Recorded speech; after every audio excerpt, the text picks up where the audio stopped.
Uite-l aici, se filmează. Așa, mai de acolo filmul. Mai de acolo filmul.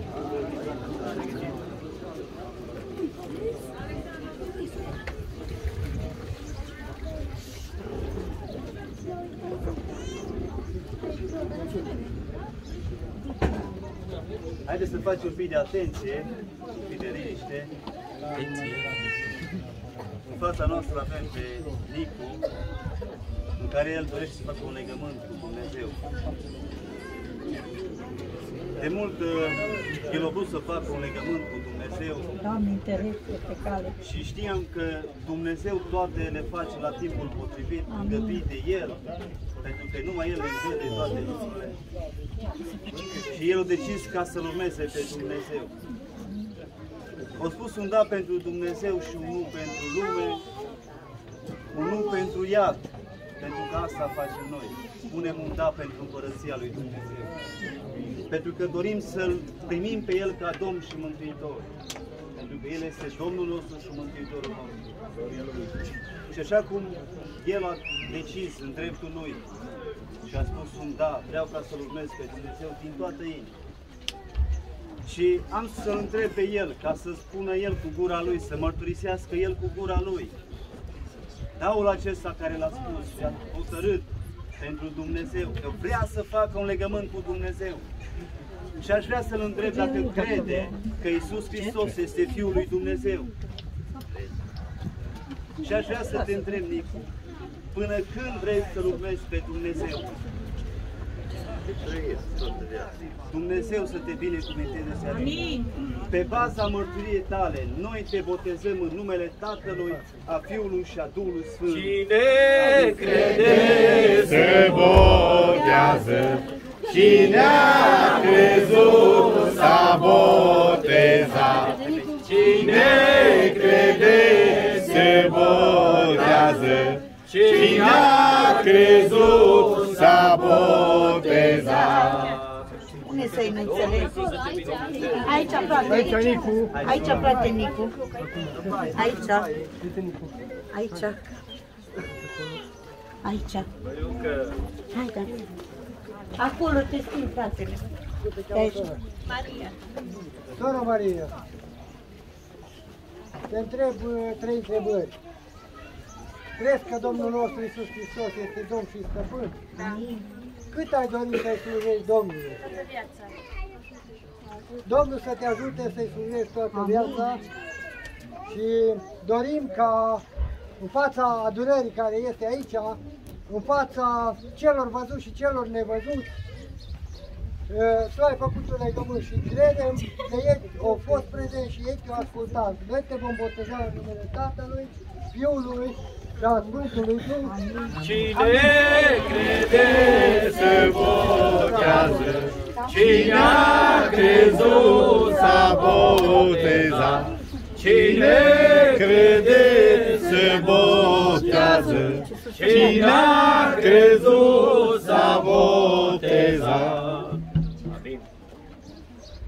Este rugă. Asta de rece. Cum ai ca? Bine, că este sora mea. Este sora mea și acum să fie și sora în Domnul. Amin, amin. A decis și ea tot ca să facă un legământ cu Dumnezeu, să-L urmeze pe Dumnezeu, pentru că a văzut viața care se trăiește lângă Dumnezeu. Și este o bucurie pentru noi toți, ca să-ți vezi pe cei apropiați lângă tine, să vezi că poți să-L urmeze pe Dumnezeu. Așa cum a spus, îl cheamă Estera. Și a decis ca să facă un legământ cu Dumnezeu. I-a plăcut aici la pocăiți și îi place, cred că le place la fiecare la pocăiți.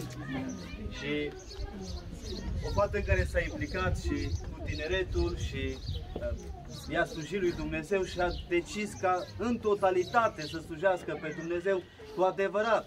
Pentru că noi trebuie să slujim pe Dumnezeu cu adevărat, nu cu jumătate de inimă.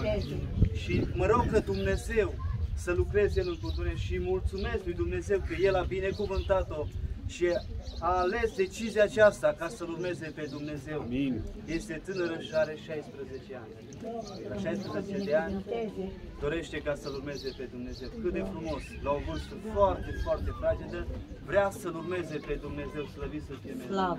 Am dorit ca să o întreb înaintea celor văzuți și nevăzuți, înaintea tuturor și înaintea cerului și înaintea lui Dumnezeu, aș vrea să o întreb dacă ea crede că Dumnezeu este Fiul lui, dacă Iisus Hristos este Fiul lui Dumnezeu. Aș vrea să o întreb dacă ea crede în Duhul Sfânt. Aș vrea să te întreb, Estera, până când vrei să-L urmezi pe Dumnezeu? Noi, pe baza mărturiei tale, nu te vom boteza în numele Tatălui, a Fiului și a Duhului Sfânt. Amin. Cine Crede se botează, cine a crezut s-a botezat. Cine crede se botează, cine a crezut s-a botezat. Așa cum astăzi Domnul ne-a vorbit și după cum am auzit că fără un legământ cu El nu avem parte de împărăție, noi suntem în locul acesta, suntem pregătiți și în caz că mai este cineva care dorește să facă acel legământ cu Hristos, noi suntem aici. Cuvântul Domnului spune, uite apa, ce te împiedică? Aleluia! Și ne spune că te împiedica numai o inimă rea și necredincioasă. O inimă care nu crede că Dumnezeu este Tatăl nostru, slăvit să fie El. Amin. Amin. Dacă mai este cineva, suntem pregătiți și suntem cu Domnul prezent aici, care știm că Domnul va binecuvânta și zice că ce Domnul binecuvintează rămâne binecuvântat. Amin. Amin.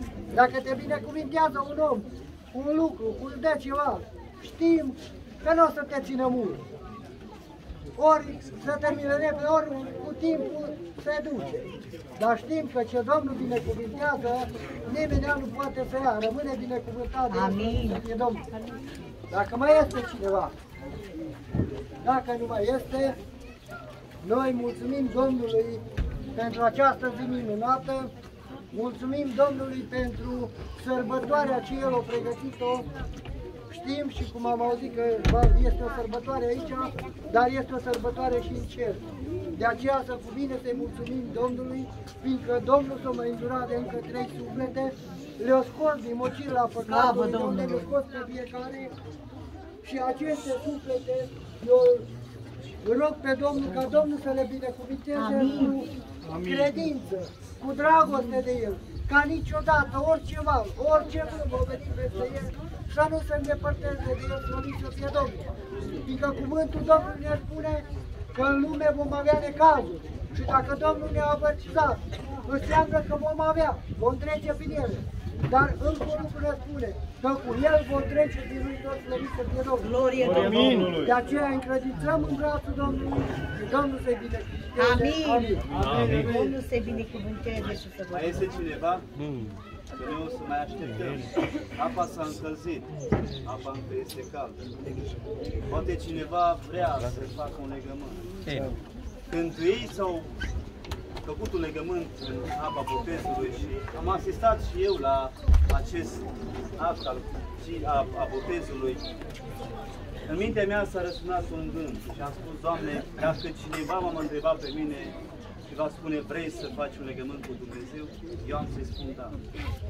Și bineînțeles că la început m-a întrebat de vreo 3 ori și am spus nu. Dar am pus toată societatea Duhului Dumnezeu și am spus, Doamne, dacă încă o dată mă întreabă cineva și va spune, vrei să te botezi, eu voi spune da. Și Dumnezeu așa a lucrat că am întrebat pe Dumnezeu și a spus, da, tu nu vrei să faci un legământ cu Dumnezeu? Și cu lacrimi în ochi am spus, da, vreau și eu să fac. Vreau să fac și un legământ cu Dumnezeu.